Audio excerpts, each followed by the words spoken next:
அன்புள்ளம்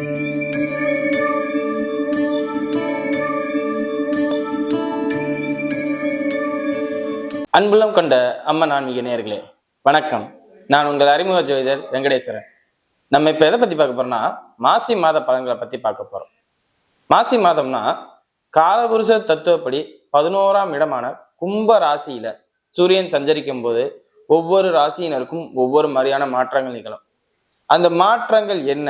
அந்த மாற்றங்களால நமக்கு நல்லது நடக்க போதா கெட்டது நடக்க போதா? அது ஏன் சூரியனோட பயிற்சி? சூரியன்கிறது ஒரு குடும்பத்துக்கு தலைவர் மாதிரி, ஒரு நாட்டுக்கு தலைவர் மாதிரி. அந்த தலைமை நமக்கு சாதகமா இயங்க போதா பாதகமா இயங்க போதா? தலைமையில இருக்கிறவங்களுக்கு இந்த நேரத்துல நம்ம நல்லவங்களா தெரியுமா இல்ல டிஸ்டர்பன்ஸா தெரியுமா அப்படிங்கிறத பத்தி சகலத்தையும் இந்த பயிற்சி நமக்கு சொல்லும். அப்படிங்கும் போதுல நமக்கு இந்த நேரத்துல பதவி ஒரு சார்ந்த விஷயங்கள், அனுகூலமான விஷயங்கள் நடக்குமா அப்படிங்கிறத பத்தி பாக்குறதுக்கு தான் இந்த மாசி மாத பலன்கள். இப்ப வாங்க 12 ராசிகளுக்கும் உண்டான பலன்களை பார்ப்போம். சிம்ம ராசி அன்பர்களே, இந்த மாசி மாசமானது உங்களுக்கு எப்படின்னா பூமி பாக்கியத்திலையும் வண்டி வாகனத்துல யோகத்தையும், இது இல்லாம ரியல் எஸ்டேட் சார்ந்த துறையில இருக்கிறவங்களுக்கு பல வகை லாபத்தையும், அதுவும் இல்லாம சுகபோக வாழ்க்கைய இந்த மாசம் ஆரம்பிக்கும் போதிலே உங்களுக்கு அது தெரியும். சுகபோக வாழ்க்கையை, நிம்மதியான வாழ்க்கையை, ஒரு அமைதியான பீஸ்ஃபுல்லான வாழ்க்கைய உங்களுக்கு கொடுக்கும். ஏன்? உங்க ராசியாதிபதி ராசிக்கு 7ஆம் இடத்துல இருந்து ராசியை பார்க்கிறார். அதாவது என்ன, நண்பர்களாலோ மனைவியாலோ இல்ல சுத்து வட்டார பழக்க வழக்கங்களாலோ ஒரு மன நிம்மதியான வாழ்க்கை, சந்தோஷமான வாழ்க்கை இந்த மாதம் ஆரம்பிக்கும் போதிலே அது தெரியும் உங்களுக்கு. சூரியனும் சனியும் செய்கிறார், இதனால் பாதக தன்மை நிகழும். அந்த பாதகமும் சாதகமாக மாறும். எல்லா விஷயமுமே சாதகமா இருக்கணும்னா அங்க சூரியன் மட்டும் இருக்கணும். ஆனா அங்க சூரியன் மட்டும் இல்ல, சூரியன் சனியோட இணைவு செய்யறார். அது எப்ப இணையறாரு? மாச கடைசியில. அப்ப மாச கடைசியில மட்டும்தான் நீங்க இந்த வாட்டி கவனமா இருக்கணுமே ஒழிய மாசம் ஆரம்பிக்கும் போதிலையோ இல்ல மாசம் இடையிலையோ எந்த ப்ராப்ளமும் வராது. அதுவும் இல்லாம 20 தேதிக்கு மேல, ஏன்னா 20 தேதிக்கு மேலதான் எங்க சூரியனும் சனியும் ஒரு அளவுக்கு பக்கத்துல ரொம்ப நெருங்குவாங்க. அப்படி நெருங்கும் போதுல என்ன, தேவையில்லாத சூட்டு பிரச்சனை. அதாவது நீங்களே நெருப்பு, அந்த நெருப்பு ஓவர் கான்பிடன்ஸ். அதே மாதிரி நீங்க தான் ஓவர் கான்பிடன்ஸும். அந்த நெருப்பு அதிகமா இருக்கிறனால ஹீட்டான ஒரு பிரச்சனை இல்ல, ஹீட் பிரச்சனை இல்ல, வேற என்ன பிரச்சனை ஓவர் கான்பிடண்டா, ஏன்னா சாதகமான தன்மை வருதா, எல்லாமே நம்ம சக்சஸா போய்கிட்டு இருக்கோம், அது நமக்கு எந்த ப்ராப்ளமும் வராது, எல்லாத்துலயும் ஜெயிச்சுக்கிட்டு இருக்கோம் அப்படிங்கிற மாதிரி சூழ்நிலை போகும்போதுல ஓவர் கான்பிடன்ஸ் வந்துடும் உங்களுக்கு. அந்த ஓவர் கான்பிடன்ஸ் இருக்கக்கூடாது சிம்ம ராசினருக்கு. ஏன்னா ராசிக்கு சூரியன் பார்க்கும் போதுல சிம்ம ராசின்னு இல்ல, பொதுவா ராசிநாதன் ராசியை பார்க்கும் போது, ராசிநாதன் ராசியில போகும்போது அந்த ஓவர் கான்பிடன்ஸ், எல்லாத்தையும் நம்மளால செய்ய முடியும் அப்படிங்கிற ஒரு எண்ணம் வந்துடும். அந்த தன்மை மட்டும் இல்லாம பாத்துங்க, நம்மளால என்ன செய்ய முடியும், இது நம்மளால செய்ய முடியும், இது நம்மளால செய்ய முடியாது, இந்த மாதிரி நம்ம போகணும், இந்த மாதிரி நம்ம போகக்கூடாது அப்படிங்கிறதுல கவனமா இருந்துக்கங்க. அதே மாதிரி சுக்கிரன் 8ஆம் இடத்துல உச்சமா இருந்தாலும் வக்ர நிலை ஆக போகிறார். எப்ப? மாசி 12ஆம் தேதிக்கு அப்புறம். அப்ப என்ன பண்ணணும்? ஐடி செக்டார்ல இருக்கிறவங்க, கலைத்துறையில இருக்கிறவங்க, வேற எதுவும் நகைக்கடையில இருக்கிறவங்க, இந்த மாதிரி துறையில இருக்கிறவங்க எல்லாம் வியாபாரம் கை பீக்ல போயிட்டு இருக்குங்கிறதுக்காண்டி ஓவர் கான்பிடன்ஸ் வைக்க கூடாது. நீங்க தான் இதுல கவனமா இருக்கணும். நான் இப்ப கொஞ்ச நேரத்துக்கு முன்னாடி ஓவர் கான்பிடன்ஸ் சொன்னேன்ல, வேணா இந்த துறையில இருக்கிறவங்களுக்கு 10ஆம் அதிபதி, உங்களோட 10ஆம் அதிபதி உச்ச நிலையில இருந்து வக்ர நிலை அடைகிறார். வக்ர நிலை அடையும் போது என்ன ஆகுது, அந்த உச்சத்துக்கு பங்கம் ஏற்படும். அந்த ஓவர் கான்பிடன்ஸ், ஒண்ணு நீங்க தலகணமானவர் அப்படிங்கிற பேர் எடுப்பீங்க, என்னோட பெரிய ஆள் யாரும் இல்லை அப்படிங்கிற ஒரு மைண்ட் செட்டுக்கு வரீங்க. அந்த மாதிரி சூழ்நிலை நிகழும், அப்படிதான் நம்ம சொல்லணும். இப்ப ஒரு கலைஞரா இருக்கீங்க, கலைத்துவத்துல நீங்க தான் ஒரு மாஸ்டர் அப்படிங்கிற ஒரு பேர் கிடைக்கும். அந்த பேர்ல உங்களுக்கு ஆணவம் கிடைக்கும், ஆணவம் பிடிச்சங்கிற ஒரு ரிமார்க் கொடுக்கும். இல்ல தொழில்துறையில இருக்கீங்க, நகைக்கடை வச்சிருக்கீங்க, அந்த நகைக்கடையில பெரிய ப்ராஃபிட் இந்த வாட்டி பார்ப்பீங்க, அதனால அந்த பணத்தை தேவையில்லாத முதலீடு பண்ற மாதிரி யோசிப்பீங்க. பாருங்க, கலைத்துறையில இருக்க ஒரு மாதிரியும் நகைக்கடை வச்சிருக்கவங்களுக்கு ஒரு மாதிரியும் வருது. இந்த மாதிரி சுக்கிரன் வக்ர நிலை அடைகிறனால. அதே மாதிரி கல்வித்துறையில இருக்கிறவங்க, படிக்கிற லைன்ல இருக்கிறவங்களுக்குலாம் அந்த கான்பிடன்ஸ், அந்த ஃபர்ஸ்ட் ரேங்க் எடுத்துட்டு இருந்திருப்பீங்க நீங்க, அந்த ஃபர்ஸ்ட் ரேங்க் எடுத்தவங்க எல்லாம் சற்று பின்வாங்கும். ஏன்? 8ஆம் இடத்துல புதன் நீச்சமாகுது. எப்ப? மாசி 15க்கு அப்புறம். அப்ப அந்த மாசி 12, 15 தேதிக்கு அப்புறம் அந்த கான்பிடன்ஸ் லெவல் குறையிற மாதிரி உள்ள சூழ்நிலை அமையும். அந்த மாசி 15க்கு அப்புறம் பார்த்தோம்னா 20ஆம் தேதி வரும்போது சனியோட சேரும்போது சுத்தமா டவுன் ஆன மாதிரியே உங்களுக்கு ஃபீல் ஆகும். காரணம் சூரியன் சனி சேர்க்கை. அப்பாவுக்கும் பிள்ளைக்கும் பிரச்சனை வரும். சிம்மராசியினர் குழந்தைகள் இந்த வீடியோ பாத்தீங்கன்னா அப்பாவோட பிரச்சனை பண்ணிட்டு இருப்பீங்க. அந்த மாச கடைசியில இதெல்லாம் நடக்கும். இல்ல சிம்மராசி பெற்றோர் அப்பா ஸ்தானத்துல இருக்கிறவங்க நீங்க இந்த வீடியோ பாக்குறீங்க, பிள்ளைகிட்ட சண்டை போடுவீங்க. எதுவும் ரொம்ப ஜூம் பண்ணி பார்க்க வேண்டாம். அவங்கவுங்க கரெக்டா இருப்பாங்க. இன்னும் பிள்ளைகள் தான் அப்பாட்ட சண்டை போடுவாங்களே ஒழிய அப்பா பிள்ளைகிட்ட சண்டை போட நினைக்க மாட்டாங்க. காரணம் என்ன? 5ஆம் அதிபதி பரிவர்த்தனை யோகத்துல இருக்கிறனால அப்பா ஸ்தானத்துல இருக்கிற சிம்மராசினர் பெரிய அளவுல பிள்ளைகள்கிட்ட சண்டை போட நினைக்க மாட்டீங்க. ஆனா பிள்ளை ஸ்தானத்துல இருக்கிற சிம்மராசினர் அப்பாட்ட சண்டை போட நினைப்பீங்க. ஏன்?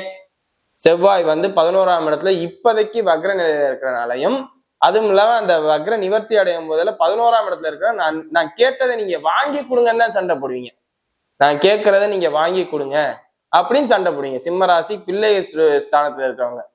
அது மட்டும் தானா? வேற எதுவும் எனக்கு பெரிய லாபம் இல்லையான்னு கேட்டா, குடும்பம் நல்லா இருக்கும், சொன்னதை காப்பாத்துற சூழ்நிலை இருக்கும். புதன் நீச்சமே ஆனாலும் 8ஆம் இடத்துல நீச்சமே ஆனாலும் 8ஆம் இடத்துல இருந்து 2ஆம் இடத்தை பார்க்க, அதனால உங்களோட சொன்ன வார்த்தையை காப்பாத்துற சூழ்நிலை நிகழும் இந்த மாசம். அதுல எல்லாம் குறை வராது, அதெல்லாம் நல்லபடியா காப்பாத்திடுவீங்க. அதே மாதிரி 11ஆம் அதிபதி இப்ப 8ஆம் இடத்துல நீச்சமாகறனால குருட்டுத்தனமான விஷயங்கள்ல செயல்பட நினைப்பீங்க. அதாவது சுலபமான வழியில பணம் சம்பாதிக்கலாமா அப்படிங்கிற சிந்தனை வரும். அதெல்லாம் நீங்க ரொம்ப அகலக்கால் வைக்க வேண்டாம். நமக்கு இதுல ப்ராஃபிட்டான்னு தெரிஞ்சுக்கிட்டு மட்டும் போங்க. ப்ராஃபிட் இல்லைன்னா அதுல போக வேண்டாம். அதாவது இப்படி போனா ஈஸியா சம்பாதிக்கலாம், ட்ரேடிங் பண்ணலாம், அப்படி பண்ணலாம், இப்படி பண்ணலாம்னு உங்க மைண்டை இந்த நேரத்துல குழப்புவாங்க. முதலீடு இதுல இன்வெஸ்ட் பண்ணலாம், முதலீடு அதுல இன்வெஸ்ட் பண்ணலாம் அப்படின்னு சொல்லி உங்க மைண்டை குழப்புறதுக்கு இந்த நேரத்துல ஆட்கள் நிறைய பேர் வருவாங்க. புதன் நீச்சமாகறனால 8ஆம் இடத்துல நீச்சமாகறனால அப்படிங்கும் போதுல இந்த மாதிரி சிந்தனைகளை வரவிடாம, இல்ல வருதா தற்காலிகமா நமக்கு ஜாதகத்துல நல்ல நேரம் இருக்கா, ஜனனகால ஜாதகத்துல நல்ல நேரம் இருக்கா, எப்பேற்பட்ட சூழ்நிலை நான் எந்திரிச்சு வந்துருவேனா அப்படிங்கிறத பார்த்துக்கிட்டு எந்த முதலீடும் பண்ணுங்க. அவசரப்பட்டு ஒருத்தர் யோசனை கொடுக்குறாரு, இப்படி பண்ணா நம்ம இப்படி பண்ணிடலாம் அப்படிங்கிற ஒரு சிந்தனையை கொடுக்குறாங்கிறதுக்காண்டி அகலக்கால் வச்சிட வேண்டாம். மற்றபடி கல்வி ரீதியான விஷயங்கள் நல்லா இருக்கு. அதுவும் உயர்கல்வி படிக்கிறவங்களுக்கு படிப்புல இருக்கிற தடையெல்லாம் நீங்குது. அதே மாதிரி ஸ்கூல் லெவல்ல இருக்கிற பள்ளி பருவத்துல உள்ள மாணவருக்கும் கல்வியில உள்ள தடையெல்லாம் பெரிய அளவுல பாதிக்காம நல்ல முறையில இருக்கு. இன்னும் சொல்லப்போனா உயர்கல்வின்னு சொல்லப்படுற யூஜி பிஜி கிராஜுவேட்ஸுக்கும் ரிசர்ச் ஓரியன்டா இருக்கிறவங்களுக்கு தான் ரொம்ப நல்லா இருக்கு. அரசு அதிகாரிகளுக்குன்னு பார்த்தோம்னா உங்களோட கான்பிடன்ஸ் லெவல் உயரும். இதனால பதவி உயர்வு கிடைக்குமா, எதுவும் சாதகமான தன்மை நிகழ்மான்னு அந்த அளவுக்கு பெரிய லெவல்ல கிடைக்காது. நெகட்டிவா சொல்லல, உங்களுக்கு கௌரவமான தோற்றம் கிடைக்கும். உங்க பேச்ச எல்லாரும் கேட்பாங்க. ரூலிங் பார்ட்டியா நீங்க வருவீங்க. உங்க ஆபீஸ்ல நீங்க ஒரு ரூலிங் பார்ட்டியா இருப்பீங்க.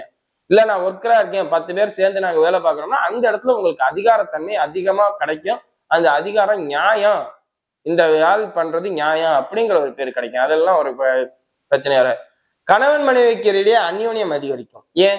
ராசிக்கு 7ஆம் அதிபதி, ராசிக்கு 7ஆம் அதிபதியை ராசியாதிபதி சேர்றார். 1000 தான் சனியாக இருந்தாலும் உங்களுக்கு ராசிக்கு 7ஆம் அதிபதியும் சனியும் சூரியனும் இணைவது கணவன் மனைவியிடையே உள்ள அந்யோன்யம் அதிகரிக்கும். சந்தோஷம் நிகழும். அப்பப்ப சின்ன சின்ன மிஸ் அண்டர்ஸ்டாண்டிங் வரும். ஏன்னா ராசிக்கு 6ஆம் அதிபதியும் சனி தானே. அப்படிங்கும் போதுல மிஸ் அண்டர்ஸ்டாண்டிங்கும் இருக்கும், சந்தோஷமும் இருக்கும். அதுல எல்லாம் ஒரு குறையும் இருக்காது. பாதிப்பு நிகழும் சொல்றது பாதிப்பு அகலும் தான் சொல்லணும். அது பெரிய அளவுல பாதிக்காது, பாதிப்பும் வரும், சாதகமான தன்மையும் வரும் அப்படின்னு சொல்றேன். வேற யாரும் இல்லை. ஏடா ரெண்டையும் சேர்த்து பேசணும். ராசிக்கு 6ஆம் அதிபதியோடையும் சூரியன் சேர்றார், ராசிக்கு 7ஆம் அதிபதியோடையும் சூரியன் சேர்றார். அதான் 2 தன்மையும் நிகழ்ற மாதிரி உள்ள சூழ்நிலையை தான் கொடுப்பாரு, வேற எதுவும் இல்லை. இப்ப வாங்க நட்சத்திர ரீதியான பலன்களை பார்ப்போம். மக நட்சத்திரக்காரர்களுக்கு தான் நான் சொன்னேன், இந்த சொன்ன வாக்க காப்பாற்றுற தன்மை அது இந்த நேரத்துல நிகழும்.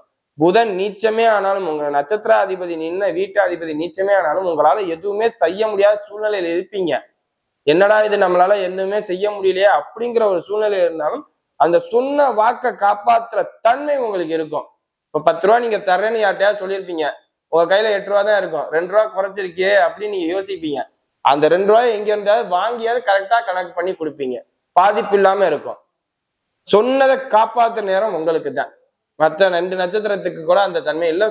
சொன்ன மாதிரி இந்த நேரத்துல மக நட்சத்திரக்காரர்கள் செயல்படுவீங்க. அந்த அளவுக்கு உங்களுக்கு நேரம் நல்லா இருக்கு. அடுத்தது பூர நட்சத்திரக்காரர்கள். உங்க நட்சத்திராதிபதி உச்ச நிலையிலிருந்து வக்ர நிலையை அடைகிறார். அப்படின்னா என்ன? பேலன்சிங்கா இல்ல. இந்த கொஞ்ச நேரத்துக்கு முன்னாடி இந்த கணவன் மனைவியரிடையே அந்யோன்யம் அதிகரிக்கும், அதே மாதிரி பிரச்சனையை சொன்னால அது உங்களுக்கு தான். ராசிக்கு 6ஆம் அதிபதியுடனும் சூரியன் சேர்க்கிறார், ராசிக்கு 7ஆம் அதிபதியுடனும் சூரியன். திருமணமானவர்கள் எந்த மனைவி கிட்ட சந்தோஷமா இருங்க, இல்ல கணவன்கிட்ட சந்தோஷமா இருங்க. அப்படி இல்ல கொஞ்சம் அப்படி இப்படியும் சண்டை வருதா, அந்த நேரத்துல கொஞ்சம் விலகி போய்க்கிங்க. விலகி போகவும் முடியும். ஏன்னா சுக்கிரன் வக்ர நிலையா இருந்தாலும் 8ஆம் இடங்கிறனால வெளியில அந்த அளவுக்கு பிரபலமா தெரியாது உங்களுக்குள்ள இருக்கிற பிரச்சனை. நல்லா இருக்கும். ஆனா கொஞ்சம் அப்பப்ப நீங்க தான் காரணமா இருப்பீங்க எல்லாத்துக்கும். ஏன்னா உங்க ராசி அதிபதி தான் சனியோட சேர்கிறார், உங்க நட்சத்திர அதிபதி தான் வக்ரம் அடைகிறார். பாதிப்பும் இல்லை சாதகமும் இல்லை அப்படிங்கிற மாதிரி. அதே மாதிரி எதிர்பாலினத்தில ரொம்ப எச்சரிக்கையா இருக்க வேண்டியும் நீங்க. ஏன்னா ராசிக்கு 8ல சுக்கிரன் வக்ரம் ஆகிறார்ல, உங்க பேச்சால கவனமா இருக்கணும். எங்கேயுமே கவனமா வார்த்தைகளை விடணும். பாருங்க, நீங்களும் சிம்மராசி தான், மக நட்சத்திரக்காரரும் சிம்மராசி தான். அவங்களுக்கு சொன்ன வார்த்தையை காப்பாத்துற இது இருக்கும். உங்களுக்கு அந்த பேச்சால தடுமாற்றம் வரும். சொன்னதை காப்பாற்ற முடியாதுங்கிற மாதிரி சூழ்நிலை நடக்கும். இல்லாட்டி அந்த பேலன்சிங் இல்லாத அந்த வக்ரம் ஆகுறதுனால, உங்க நட்சத்திராதிபதி வக்ரம் ஆகுறதுனால அந்த பேலன்சிங் இல்லாத தன்மையை கொடுக்கும். எதுலையும் சாதகமான சூழ்நிலையை நிலவு வைக்காது. அதனால நீங்க கவனமா பாருங்க. உத்திர நட்சத்திரக்காரர்கள் எதுலையும் அதிகாரமா இருக்கணும்னு நினைப்பீங்க. ஏன்? உங்க நட்சத்திராதிபதியும் சரி, உங்க ராசியாதிபதியும் சரி, ராசிக்கு 7ல இருக்காரு சூரியன் தான். அவர் யாரோட சேர்றாரு? சனியோட சேர்றாரு. அப்ப நான் சொல்றதாங்க எல்லாரும் கேட்கணும். அதுவும் எல்லாம் 7ஆம் இடத்துல இருந்து ராசியை பாக்குறாரா, அப்ப நான் சொல்றதுதான் கேட்கணும், நான் மட்டும்தான் ராஜா அப்படிம்பீங்க. சனியோட சேர்றார் அப்படின்னா என்ன? திருமண அமைப்பு கைகூடும். உத்திர நட்சத்திரக்காரர்களுக்கு திருமண அமைப்பு ராசிக்கு 7ஆம் அதிபதியோட சேர்றதுனால திருமண அமைப்பு கைகூடும். அதே மாதிரி ராசிக்கு 6ஆம் அதிபதியோடையும் சேர்கிறார். வம்பு வழக்கு எதுவும் வந்துச்சுன்னா விலகி போங்க. இதெல்லாம் எப்ப? மாசி கடைசியில வரும், தேடி வரும் உங்களை. திருமண அமைப்பும் உங்களை தேடி வரும். ராசிக்கு 7ஆம் இடத்துல சூரியன் பயணிக்கிறது மாசி கடைசியில 10ல இருந்து 20 தேதிக்குள்ள திருமண அமைப்பும் தேடி வரும். அட் த சேம் டைம் என்ன? ராசிக்கு 6ஆம் அதிபதி வம்பு வழக்கும் தேடி வரும். எதையும் கவனமா ஹேண்டில் பண்ணுங்க. ஏன்னா திருமணம் ஆகிற அமைப்பு வந்துச்சுன்னா, ஜனனகால ஜாதகம் நல்லா இருந்துச்சுன்னா திருமண அமைப்பு. ஜனனகால ஜாதகம் பாதிச்சிருச்சுன்னா என்ன? சண்டை போட்டுக்கிட்டு இருப்பீங்க, வேற எதுவும் இல்லை. நல்லா இருந்தா திருமணம், நல்லா இல்லாட்டி சண்டை. இல்ல பெரிய பொறுப்பை கொடுத்து அங்க உங்களை மிஸ்யூஸ் பண்ணுவாங்க. ஒரு பெரிய பொறுப்பை உங்க தலையில வைப்பாங்க. எந்த துறையில இருந்தாலும் சரி, ஒரு ஹேண்டில் பண்ண ஜனனகால ஜாதகம் நல்லா இருந்துச்சுன்னா பெரிய பொறுப்பை கொடுத்து சாதிச்சிருவீங்க. பெரிய பொறுப்பு இல்லாட்டி ஜனனகால ஜாதகம் இப்ப பாதிப்பா இருந்துச்சுன்னா பெரிய பொறுப்பை கொடுத்து அவனுக்கு அந்த வேலையை பார்க்க தெரியல அப்படிங்கிற மாதிரி உங்களை ஒரு நேம் கிரியேட் பண்ணுவாங்க. அதனால எந்த ஒரு விஷயத்தையும் கவனமா பாத்துங்க. மற்றபடி எதுவும் பினான்சியலா பாதிக்குமான்னு கேட்டா பாதிக்காது, தொழில் ரீதியா பாதிக்குமான்னு கேட்டா பாதிக்காது. எல்லா வகையிலையும் உங்களுக்கு சப்போர்ட் தான் கிடைக்கும். இன்னும் கெத்தா இருக்கணும் அப்படிங்கிற அளவுக்கு உங்க சூழ்நிலை. சரியா? வீடியோ இப்பதான் ஃபர்ஸ்ட் டைம் பாக்குறதா இருந்தா லைக் பண்ணுங்க, ஷேர் பண்ணுங்க, கமெண்ட் பண்ணுங்க. சேனலை மறக்காம சப்ஸ்கிரைப் பண்ணுங்க. வேற எதுவும் ஜோதிட ஆலோசனை இருந்தா கீழே உள்ள நம்பருக்கு கால் பண்ணுங்க. நன்றி.